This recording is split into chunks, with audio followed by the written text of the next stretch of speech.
You made me feel seen until you didn't. You made me feel special until I wasn't. You made me feel chosen until you needed to prove I could be replaced. I'm going to tell you something that's going to destroy the version of you that still misses them, and finally help you understand why nothing you did was ever enough. Ready? They didn't love you and then stop. They never loved you at all. They loved how you made them feel about themselves. And here's what you don't know yet. Stay with me, because what I'm about to show you will rewrite everything you thought you knew about why that relationship destroyed you. It wasn't the lies, it wasn't the cheating, it wasn't even the cruelty. It was something so much more insidious.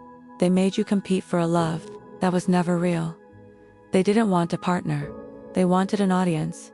Someone to make them feel powerful. Someone to control. Not to cherish. And you auditioned for that role every single day. You performed. You dimmed your lights so theirs could shine. Brighter, you made yourself smaller so they could feel bigger. You swallowed your accomplishments so they wouldn't feel threatened. You apologized for things you didn't do. You walked on eggshells in your own relationship. You became a supporting character in your own life. And they loved you for it. Not for who you were. For who you weren't. And here's what you'll never forget. The first time you shined too bright, they punished you. Maybe you got a promotion and they found a way to make it about them. Maybe you looked too good and they accused you of seeking attention. Maybe you were happy without them for 5 minutes and they created a crisis to pull you back. They needed you small, insecure, questioning yourself, dependent on their validation. Because the moment you remembered your worth, you became a threat. So they destabilized you. They praised you one day, ignored you the next. They built you up just high enough to feel safe, then tore you down to remind you who was in control. They gave you just enough love to keep you hoping, and just enough cruelty to keep you trying. You called it complicated. It was calculated. You thought they were confused. They knew exactly what they were doing. You weren't in a relationship. You were in a psychological experiment designed to see how much you'd tolerate to feel chosen. But the real damage wasn't what they did. The real damage was who you became trying to keep them. You started monitoring yourself, your tone, your face, your reactions. You learned to predict their moods and adjust yourself accordingly. You became hypervigilant. Is this going to upset them? Did I say something wrong? You stopped being a person. You became a strategy. And the worst part? You thought that was love. You thought relationships were supposed to be this hard. You thought if you just loved them enough, tried hard enough, proved yourself enough, they'd finally see you. But here's what you didn't understand. Here's what kept you trapped in that cycle for so long. They did see you. They saw exactly who you were. And they knew that person was too powerful, too whole, too much so. They spent every day convincing you that you weren't. They criticized the things that made you special. They mocked your sensitivity when it was your superpower. They called your confidence arrogance. They called your boundaries controlling. They made you believe that the parts of you that were most valuable were actually flaws. And you believed them. Because when someone positions themselves as the authority on your worth, you stop trusting your own assessment. Close your eyes. You're 7 years old again. Can you see it? Can you feel what it felt like the first time someone made you believe that taking up space was a problem? Maybe it was being told to be quiet when you were excited. Maybe it was being shamed for being too much, too loud, too needy, too sensitive.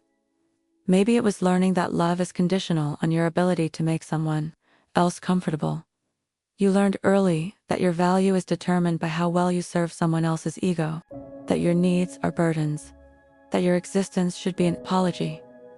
So you started making yourself smaller. You learned to read rooms, to manage emotions that weren't yours, to take responsibility for other people's reactions. It made you a target for people who needed someone to diminish. And that's when the truth revealed itself, not about them, about the wound you've been carrying since you were 7 years old. The wound that made you believe love is something you earn by being less. The one that whispered, "If I'm too much, they'll leave. If I shine too bright, I'll be alone. Maybe if I just stay small enough, they'll finally love me." You didn't create that wound. They just knew exactly how to exploit it. So here's the truth. You've been avoiding the one that's going to hurt more than anything I've said so far. They didn't need you small because you were too much.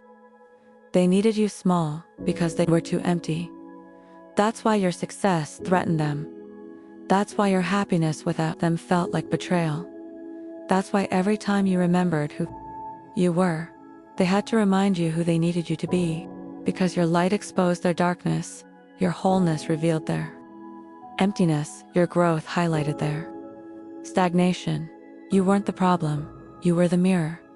And they hated what they saw. And then, something broke. Not another fight, those had been breaking you for years. Something deeper. The belief you'd been carrying since you were 7 years old. The one that said being loved means being small. That belief, it finally shattered. The shift didn't happen when they discarded you. Not when they moved on. It happened when you asked yourself a question you'd been running from since childhood. Not, why wasn't I enough? But why did I think love required me to be less? When you stopped trying to figure out what was wrong with you and started understanding what was wrong with the dynamic. When you realized the person you'd been betraying wasn't them, it was you. You stopped shrinking the day you realized something that changed everything. They didn't love you and then stop. They loved the version of you that didn't threaten them.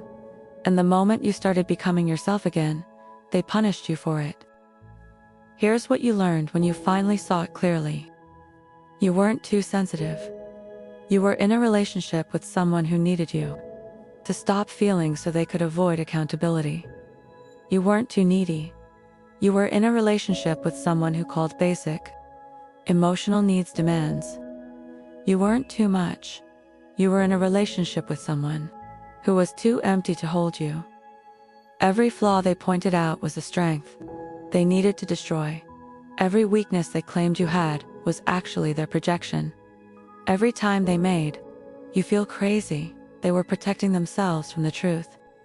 And the truth was this: they needed you small because, in your fullness, you would see them clearly.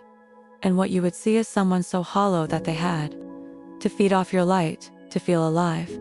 That's not love, that's vampirism with a heartbeat. You don't miss them anymore. Not the real them, anyway.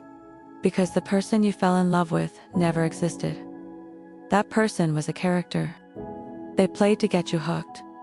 The real them was the person who showed up after you were attached. Cold, critical, cruel. That was always who they were. The beginning was the lie.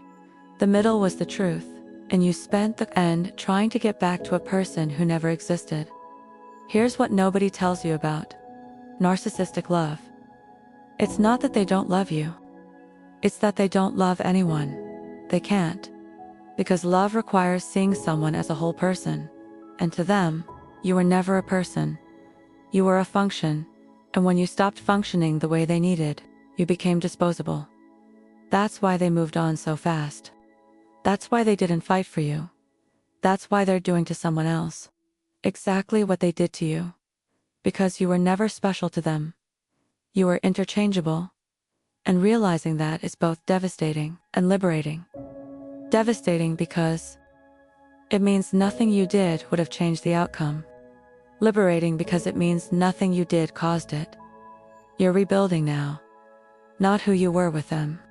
That person is gone. But who you were before you learned to shrink. Someone who knows that love doesn't require you to be smaller. Someone who understands that the right person won't be threatened by your light. Someone who will never again dim themselves to make someone else comfortable. You are unlearning the belief that being loved means being less. You are reclaiming the parts of yourself they made you hide. You are remembering that your sensitivity is not weakness. Your needs are not burdens. Your existence is not an apology. And if someone needs you small to feel big, they don't love you.